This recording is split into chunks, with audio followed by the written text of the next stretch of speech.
Alors c'est reparti, je suis rentré de vacances, j'étais en vacances pendant 2 semaines, c'est pour ça que il n'y avait pas grand chose sur la chaîne et sur le Discord, et donc je suis rentré, on va pouvoir voir ici, pour recommencer les vidéos, une revue des défis type range ici, donc c'était un défi où on devait utiliser cet input spécial qui peut donner des choses assez sympas. Alors oui, il y a un petit trou ici, un panneau acoustique est tombé, donc je vais le recoller, mais j'ai plus de ce que j'utilisais pour le coller au mur, donc je vais devoir en racheter un peu. Bref, c'est reparti, donc c'est reparti pour les input type range. On l'utilise assez, c'est pas ce qu'on utilise tout le temps, mais par exemple sur Airbnb, quand on choisit le prix, eh bien il y a un input type range, et à chaque fois qu'il y a des prix de manière générale, que ce soit avec des choses dans l'immobilier, souvent on voit ce genre d'input type range, donc c'est ce slider, on appelle ça également un slider, et en français je dirais une portée peut-être comme ça, qui va nous permettre de choisir par exemple un prix. Donc ici c'est Axel qui nous a fait ce défi qui est très sympa. Pourquoi déjà? Parce que visuellement, alors est-ce que je suis à 100%? Visuellement c'est très cool. Il a utilisé beaucoup de dégradés. Et donc je vous le conseille, c'est assez à la mode en ce moment aussi, d'utiliser des dégradés linéaires, comme ça des dégradés, des radial gradients également. Et ça donne vraiment des choses très sympas. Alors évidemment il faut bien le faire. Là il est resté dans un ton violet, dans des nuances de violet. Et ça donne quelque chose de super cool pour ce défi. Donc qu'est-ce qu'on a? On imagine comme ça une petite app, une application de banque ou pour gérer son argent ou ce genre de choses pour faire des virements. Et donc on peut cliquer sur plusieurs boutons ici, super. Et ce qu'il y a de très intéressant, c'est que la range suit le sum, suit la petite vignette donc on appelle ça une vignette ou enfin, le petit rond que vous voyez ici qu'on va bouger. Et le dégradé derrière, en fait, ça suit ça. On va voir comment il en fait en JavaScript et c'est très bien fait. Et puis voilà, on a une petite animation au bouton ici, donc niveau design, c'est très sympa. On ressent, voilà, il y a pas un design système complet, mais il y a une cohérence dans le design qui est très sympa. Alors, on va regarder directement le code. Ah oui, tiens, j'avais pas vu ça, le responsive. Hop, à un moment, il a fait prendre comme ça 100% de l'espace. Très sympa, très sympa. Donc en HTML, hop, on va zoomer. Donc on a ici, alors désolé si je zoome, ça risque de casser un petit peu ça, non, ça va, ça fonctionne assez bien. Donc on a une icône juste ici, très sympa, la petite icône de menu juste là. Et ensuite on a le fameux input type range qu'on a juste ici. Donc c'est un input, c'est un élément input, il faut mettre le type ici range, et on va mettre un minimum max, donc ici on est entre 100 et 5000. D'accord? Et de base, on démarre à la value 1000 comme ça. Ensuite, il a donné un ID, très bien, hop. Donc ensuite on a les petites boxes en dessous, voilà, si on veut faire différents virements par exemple, ou ce genre de choses. Et hop, ça va actualiser à la fois le montant et à la fois la range ici, donc c'est très très bien fait, très sympa. Bravo pour ça. Très bien. Ensuite en CSS, qu'est-ce qu'on a ici d'assez intéressant? Donc, comme je vous avais dit, c'est tous les dégradés qu'il a fait. Donc tous les linear gradients, vous pouvez jouer également avec les pourcentages des dégradés, c'est ce qu'il a fait juste ici. Hop, la carte également qui a son background linear gradient, et je cherche un petit peu l'input type range, donc encore des dégradés linéaires, en veux-tu en voilà, hop, il est ici, voilà, donc ça fait partie des éléments qui sont pas forcément hyper simples à styliser, l'input type range, et donc ici vous voyez qu'il a sélectionné avec le type directement, type range comme ça, très bien, et donc on voit qu'il lui a donné une width de 100%, une hauteur, un background qui va changer, donc comme je vous ai dit, en fonction de où on est sur le slider, ok. Et ensuite, très intéressant, il l'a fait s'adapter à tous les navigateurs, parce que ça fait partie des éléments qui sont pas très faciles à adapter à tous les navigateurs.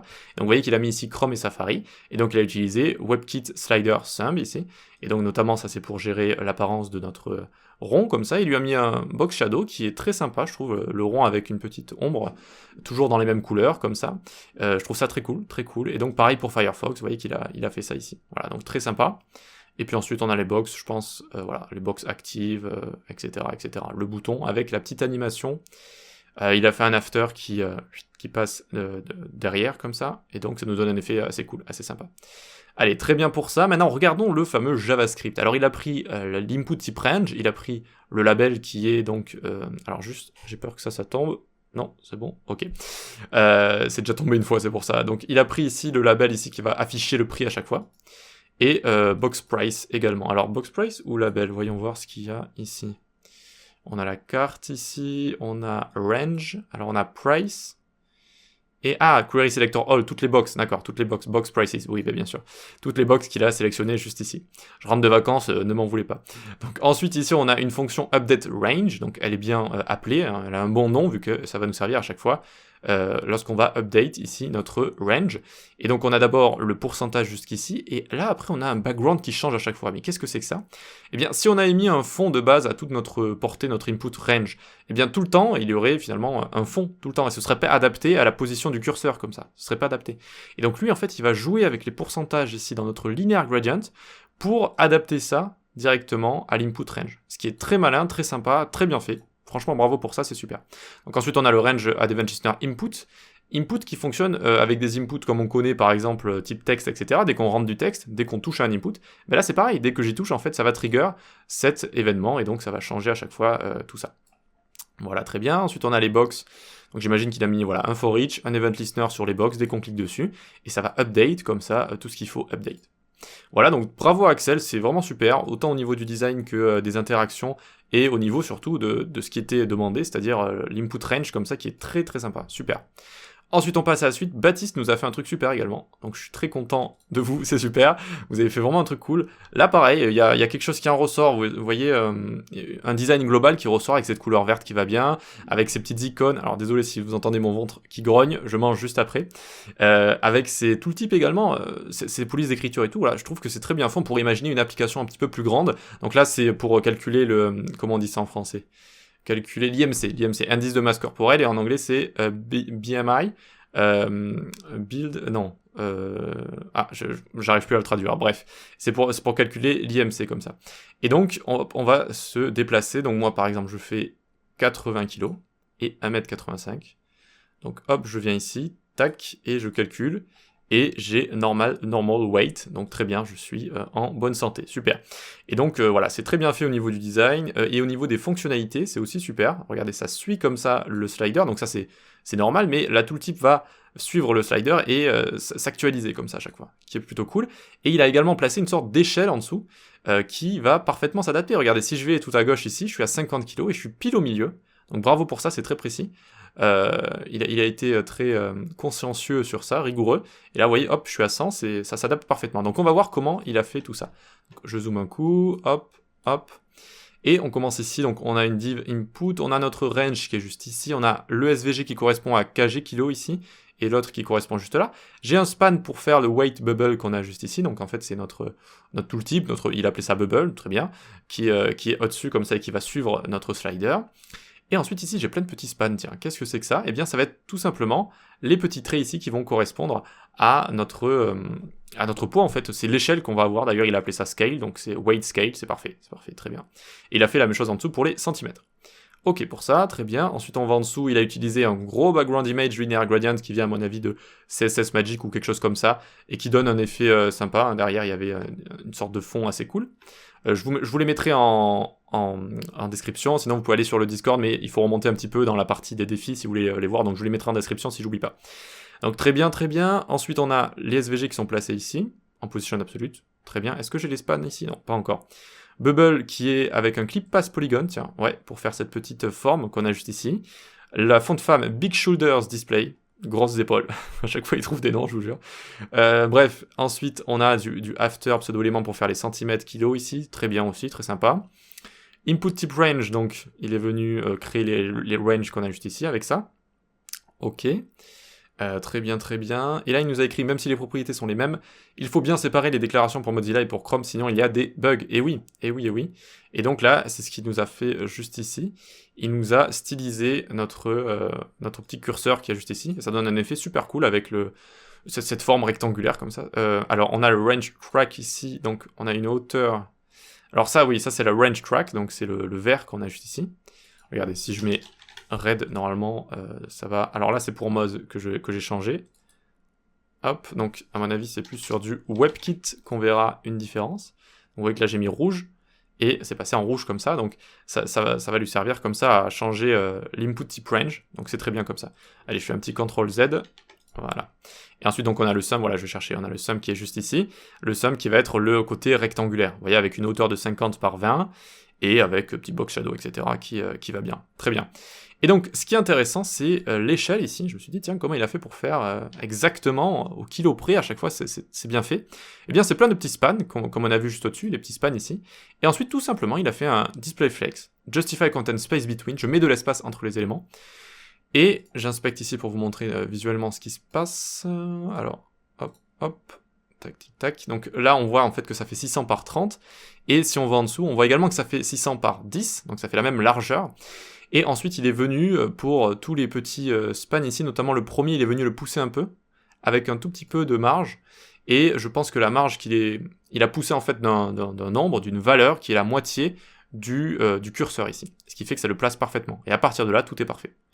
C'est ça, si je dis pas de bêtises, c'est ça, vous voyez, il a mis un margin left, margin right juste ici, et ensuite il a mis des pseudo-éléments pour faire les contenus ici, 100, 150, etc. Voilà, très bien, et donc là on aurait pu imaginer utiliser SAS par exemple, quand on a des répétitions comme ça, je sais pas s'il l'a utilisé au préalable peut-être, avec une boucle for dans SAS pour voilà, éviter les répétitions comme ça. Très bien, et donc en JavaScript ensuite, qu'est-ce qu'on a? On a toutes nos petites bubbles ici, on a des fonctions à chaque fois, donc change weight bubble value, donc ça change comme ça le tooltip qu'on a juste au-dessus. Très bien, donc à chaque fois on prend la valeur de l'input, on calcule ici, alors style.left, ah oui, on va déplacer à chaque fois la bulle, le tooltip, avec le slider, d'accord, très bien, super. Et puis margin let également sur weight bubble, let margin, etc. Et donc ça va s'activer à chaque fois. L'add event listener input, voilà c'est ça, donc on va le changer à chaque fois. D'accord, et ensuite en dessous on a change size bubble value. Donc en fait là, on a deux fonctions et deux répétitions en fait. On a une répétition, donc on aurait pu faire tout simplement un for each avec les inputs pour ajouter cet add event listener, et ensuite avec une seule fonction, à chaque fois appeler une seule fonction.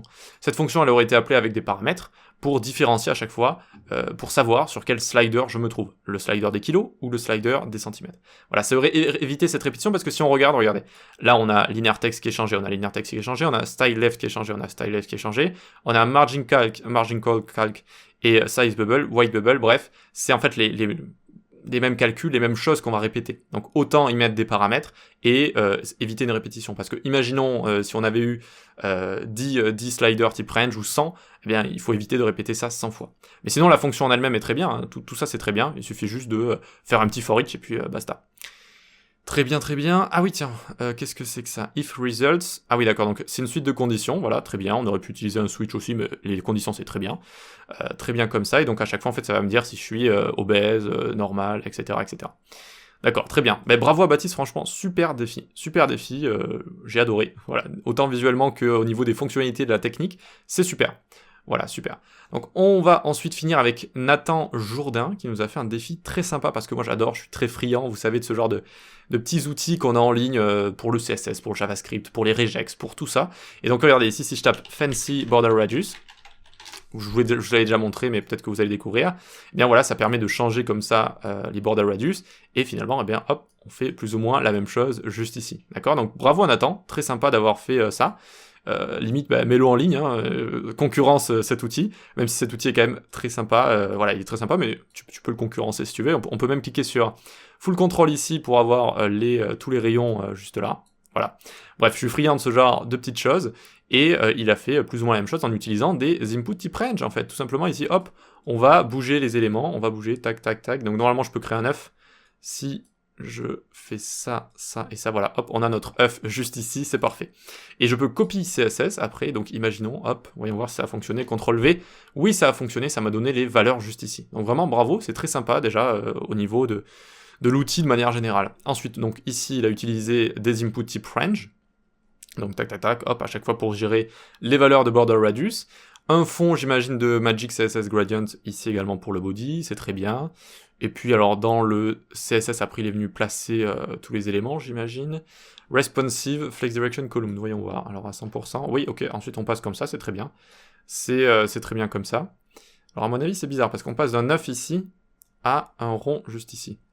Aussi quand j'avais un peu bougé les éléments, je trouve que parfois ça en faisait bouger plusieurs d'un coup, vous voyez? Un petit peu étrange ce qui se passe ici, mais c'est très bien, l'idée générale est très bien, donc c'est très bien comme ça. Voyons voir en JavaScript ce qu'il nous a proposé. Donc, all sliders, il est venu prendre toutes les ranges ici, donc si ça bug un petit peu au niveau de l'UI, c'est à mon avis parce que... ouais, c'est parce que je suis en train de zoomer, donc voilà, vous inquiétez pas, si regardez plutôt à gauche. Ensuite, il a fait plein de let à la suite avec les virgules, c'est une manière de créer comme ça des variables let directement. All sliders, donc for each, très bien, donc chaque input. Là, il a fait un switch, carrément, il a fait un switch, très bien. Ok, et à chaque fois, il va changer le style par rapport à tout ça. Donc, c'est très bien, bravo. Et donc ensuite, il utilise la fonction ici copy text, qui va nous permettre de copier le texte quand on clique sur copy CSS ici. Copy ou copy? Je crois que c'est copy. Et donc, ici, alors, il a utilisé clipboard data, set data. Exec command, j'avais fait une vidéo dessus. Et je crois qu'il a utilisé une vieille manière de faire, si je dis pas de bêtises. On a la Clipboard API. Clipboard API, je vais y arriver. Hop, qui est ici. Je crois que voilà, c'est quelque chose d'assez récent, qui nous permet de gérer tout ce qui est copy, tout ce qui est copy to clipboard, vous savez, quand on a envie de copier-coller certaines choses. Et normalement, c'est write text, si je dis pas de bêtises. Write text.